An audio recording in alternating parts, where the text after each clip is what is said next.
English country and English book to read today, Sam.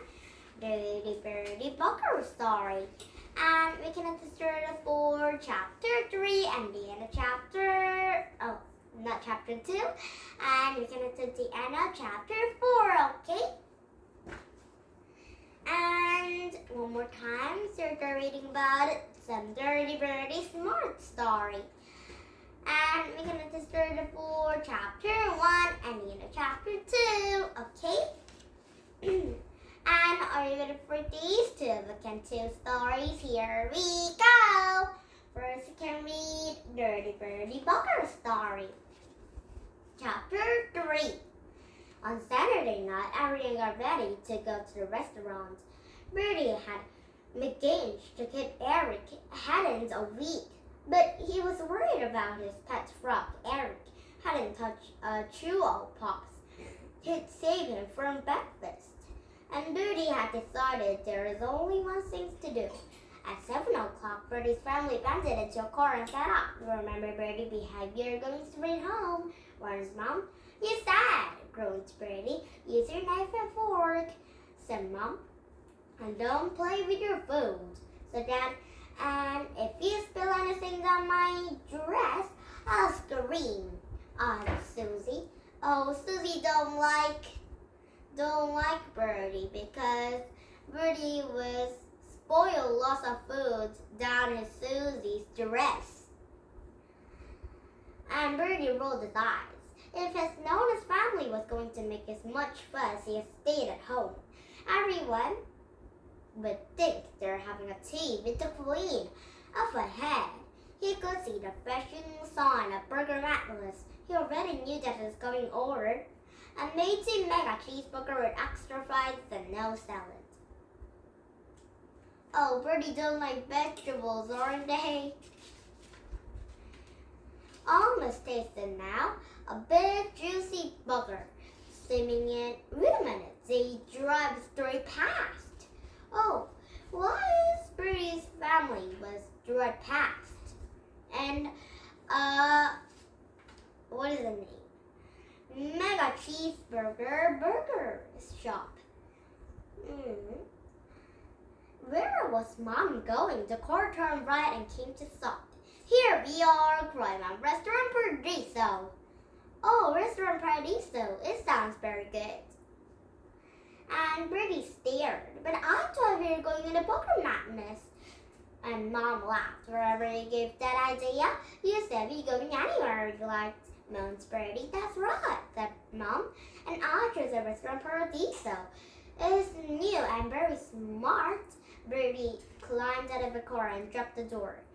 And he didn't want to eat a Restaurant Paradiso. He bet they only serve like kind of a sloppy goat that his parents like to eat. And he trailed inside and looked around. A piano ticket in the backyard. And people would stare at tables and peering at their foods by coal lights. Ooh, isn't that nice? Scolded Mom. And Bertie snored. If they wanted to see the door, Cake would have gone to camera. And they hated water and stuff and for the great time. Good evening, sir, Mother. May I take your coats? No thanks, said Bertie quickly. He was wearing a blue jumper and he chose him for a special reason. It's a large firm bucket, big enough to hide a frog. After all, he could hardly leave Eric at home to serve. And the waiter showed them to a table and brought the menu. Bertie really gloomy. Chicken on beds of blue vegetables and sticky sauce. Smelly fish cooked in gloomy glook. It sounds delicious, said Mom. I can decide what to have, said Susie. Susie was very started to. And the Bertie, I think Bertie was by chicken on beds of glue. Because it's a chicken and the vegetables and sticky sauce was inside the vegetables. So Bertie don't like it. And a smelly fish cooking gloomy glunk. The fish is very good for a body, but it's smelly fish. So that means it's very more yummy than I thought. And Bertie was stung like a fish. And I know what I want, said Bertie. Cheeseburger and chips. They don't have cheeseburgers like that or chips. It's a small restaurant. Take your elbows at the table and sit up. Oh, Bertie was very love the cheeseburger and chips. But it's not a burger shop. And Bertie scrolled. At Burger Madness, everything came in the chips. Burger with the chips and cheeseburger with chips and chips and chips. And I leaned forward to see the restaurant brightly through the window across the road. And suddenly, something tickling his leg. Oh, he giggled. His mom, what's the matter to you? Nothing, said Bertie. And it just like, Bertie, stop it, snapped Dad. And Bertie left his tablecloth to look. Help, Harry can escape from his pocket and it's rolling his leg. Oh, it will be very tickly. And Bertie reached out and grabbed him, but his rug sprang off, landing in the floor. Uh-oh, now what? I was going to rescue Eric without his parents noticing. And Mom leaned forward to lower her voice. Slowly now, she said, but I'm sure there's a grubble furfur in the next table. Who? Said Susie. You know, the famous cricket who was on the TV. And Bertie looked over, and the next table was plump with a man and a horse mistake we'd never seen. And the waiters was covered with a round to Miss Flies. Bertie, don't stare, it's rude, his mom said. And Bertie thought it was the last time he came to Plush Restaurant. You couldn't move without something telling you off. But right now, he had another thing to worry about and need to capture Eric. Just then the waiter arrived. And Bertie ordered the first thing in the menu, chicken and baddock loaf, where his parents was busy talking. He jerked on the tablecloth. He stared in the horror. No, where's Eric? He could be anywhere. If Mom saw him, she would go bananas. And that's chapter 4 right now. Enter Mr. 4, chapter 4. And the Anna reading the Dirty Birdie Bugger story. So this means a new story to read, okay? And one more time, start reading about it. Some Dirty Birdie Smart Story, chapter 1. It was lunchtime. Bertie and his friends zoomed across the playground, and Bertie was a rock man swooping out of the sky. Meow! Oh, it's not a rocket man, it's an airplane. And he whizzed past this Mrs. Slicker and Miss Boot and jumped on Noel Nick. Thought you could escape, huh? Miss, well, Nick, Bertie's being mean. Bertie, yelled Miss Boot. Stop that and do up your shoelaces, cried Miss Snicker and shouted heavily. Sometimes I despair in the children in the school just looks like that boy. Bertie was beaming down on his shoelaces and his jumper was going back on his front and his shirt was hanging out of his strings and fluffing. He always looks like that, said Miss Boo. It's my point, says the head teacher, and he's destroyed. What would the people think he saw him now? They would wonder if it's kind of school he wanted to do, and Miss Boo rolled her eyes. She told Mrs. Snicker warming out of room for her pep talks. Any minute would know they started up and stole his house. I mean, you look like a sorrow house, said Miss Snicker. Have you seen the children at school? And Miss Boo nodded.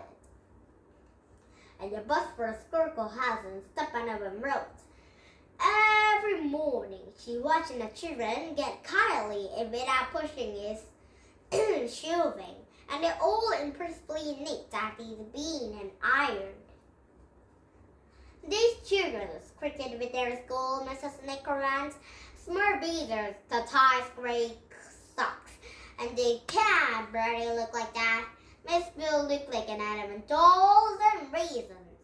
And Bertie was probably the grubbest boy had ever burned or started of their parents or the force. And he always alive and looking like a scarecrow. For these kid for his pockets, and Miss Boot showed it to think. Bertie, cried Mrs. Snicker, coming in over. I wasn't doing anything, Rose Bertie. I just want to ask you something, said Mrs. Snicker. How would you like to look smart? And Bertie pulled his face. What for? Well, because everyone likes to look smart, said Miss Snicker. I don't, said Bertie, but yes, you should, said Miss Snicker. For instance, what if you had a splendid new uniform? And Bertie frowned. I wouldn't mind the fireman uniform, he said.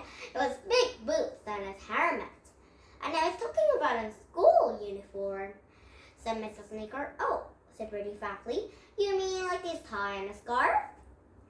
Yes, actually, said Miss Snicker, and Bertie with his nose and back of his head. No thanks, he said. I'm okay as I am. Can I go now?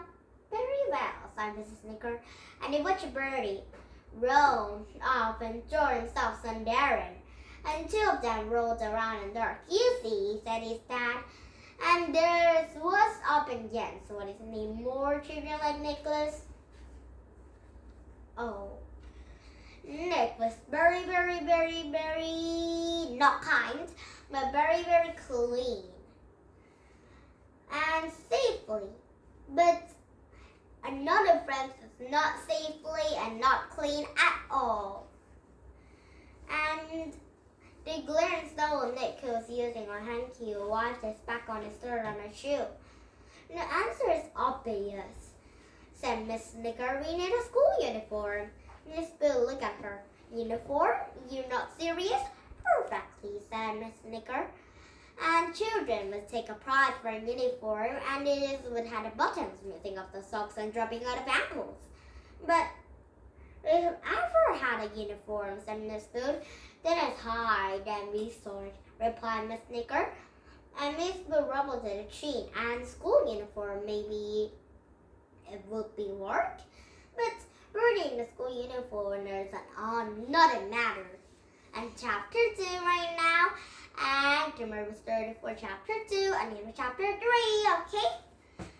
And did you have fun? Your English, comics, some other books, and your spy. And the books you could buy too, the Sturdy Birdie. Smart Star we see tomorrow, and some Nicholas will we see tomorrow, and Safely Nicholas, and Clean Nicholas will we see tomorrow. And some of the kind of Dirty Birdie, and Dirty lots of Birdie's friends will we see tomorrow, okay? And Dirty Birdie, Bulger Story will we see tomorrow, and Eric, and Eric's lots of family like Bertie and Bertie's mom and dad and Susie will be see tomorrow, okay? And still again to Story will be see tomorrow, okay?